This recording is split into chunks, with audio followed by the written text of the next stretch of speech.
This is a 2020 Audi TT, and honestly, it still looks great. Even after a few years, the design hasn't aged at all. If this showed up as a 2026 model, most people wouldn't question it. From the outside, it still feels fresh and well proportioned. The interior is a different story, but I will get to that once I will inside.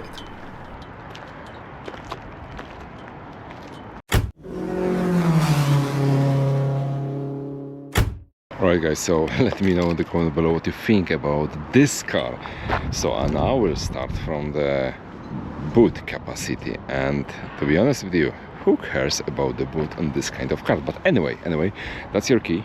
Quite simple, I will say. Nicely designed, like for 6 years old car. They're not that big. Got the logo Audi. And let's open the boot. We can only unlock the button by the hand. We need to open the door. That's the boot itself, which is quite deep. It's split on 2 levels, as you notice.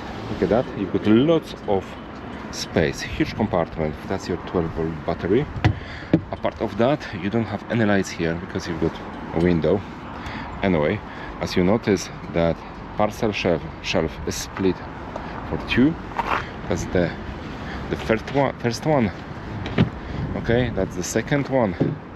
When you close that, you will see one piece of parcel shelf, but it's not. If I'm here, so let me check the dimension of the boot. As you can see, the boot is long up to 32 inches. That's mean 82 centimeters, and it's wide up to 100 centimeters. That mean 39.5 inches, and it's high 8.5 inches. That's mean 22 centimeter, or up to the shelf 14.5 inches, 37 centimeters. But the boot in this car is not important. Anyway, I like the shape, I like this design. Even after 6 years, I can say this car looks great. Okay, let me go inside the car and let's check what we can find, or actually what you can find if it would be interesting to buy this car. Okay, so first of all, the handle, which doesn't have much space for the fingers. Okay, that's my opinion anyway. When you open the door, the glass will goes down a bit. Look at that. I can just touch a little bit the handle. Okay, there we go. So good, long door. They are very long. The upper part, unfortunately, is made of hard plastic. Here you got Alcantara, which is nice and soft. That's the speaker, and the pocket at the bottom of the door, which has some special rubber mat. Okay, nice handle. That's the seat. The seat, which has manual adjustment in this configuration anyway. Alcantara at the seat and at the back. Here is the leather. I'm more than sure that's the real leather. Okay, quite nice, and you can feel the quality. I can feel actually in my fingers. The side support is very deep. Tough, I would say. Okay, after 6 years, it's still tough. I like it. Here it's more softer. Part of that, we've got space at the back for maybe for kids, but for nobody behind myself. But anyway, the back seat looks also quite nice and interesting. All right, guys, I'm inside the car, and to be honest with you,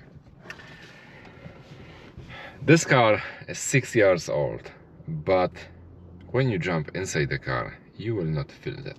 Okay, so this car at the moment has 26,000 miles on the clock, and in my opinion, looks like brand new. Okay, let's talk about the interior, because that's very, very important. And I will start from amount of space. Guys, I'm 193 centimeter tall, and now I had the perfect position behind the steering wheel, and I got something like almost 4 fingers above my head. I got also lots of room on the front of my legs. The middle tunnel is quite wide, but it's very low. Apart of the hard plastic, my leg doesn't touch any hard plastic with the bones, only with the muscle, so that's great. Okay, let's talk about the visibility. Camera now is on my eye level, and that's what I see around myself. Okay, that's very nice, I will say. Even I can park like that without any reversing camera, which is in this car also. The line of the roof is a little bit too low for me anyway, all right? And you got narrow A pillars, and also the view to the front is limited by the roof. With my height, if you are a little bit lower, that will be fine. But anyway, look at that. That's great visibility between the lower part of the mirror and the lower part of the windscreen, and even I can see a bit of bonnet, some part of the bonnet, so that's great. The dash is made of hard plastic, but who's care about it? Nobody actually, okay? So that's your air vents, which all looks the same, and all of them has extra function. As you can see, that's the seat heating, that's your ventilation direction, okay, that's your temperatures, and also air condition and the power of the air vents. Apart of that, you've got another panel with few physical buttons. Okay, let's turn on the car right now.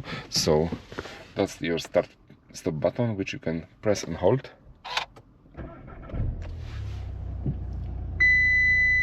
Okay, now we are talking. Okay, so that's your clocks, which are very visible. Okay, quite nice and big.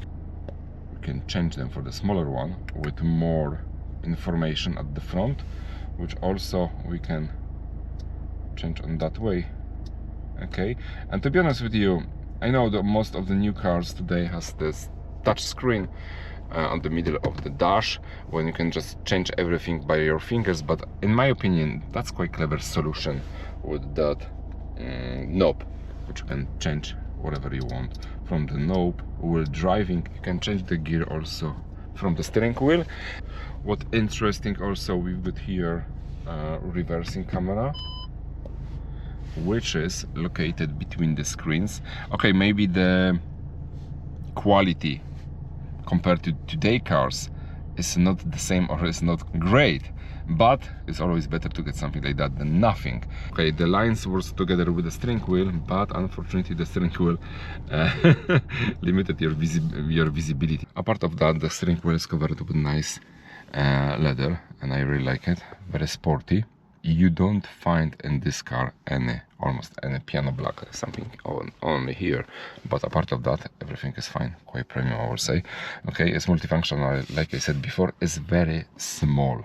It's good because sometimes the steering wheel are too big compared to the cars, but in this case everything is fine.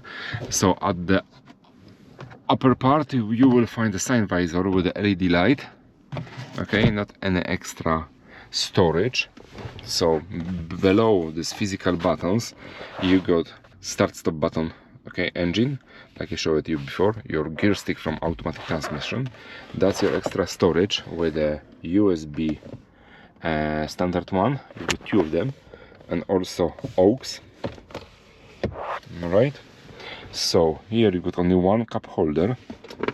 You got the storage with the second cup holder if someone need. All right, and the armrest, it's nice and soft, I would say. It's quite nice. And the storage at the front of the passenger is covered with a nice soft material. It's not huge and very spacious, but it's what it is. And you've got only ordinary light there. And let's take a look at the drive select. That's mean drive mode. You've got a few of them. Okay, exactly 5. So as you can see, we've got from last 13,000 miles over, the average speed was 26 miles per hour, and the fuel consumption was almost 40 mpg. 40 mpg for this kind of cars is, I will say, perfect. Right, let's take a look under the bonnet.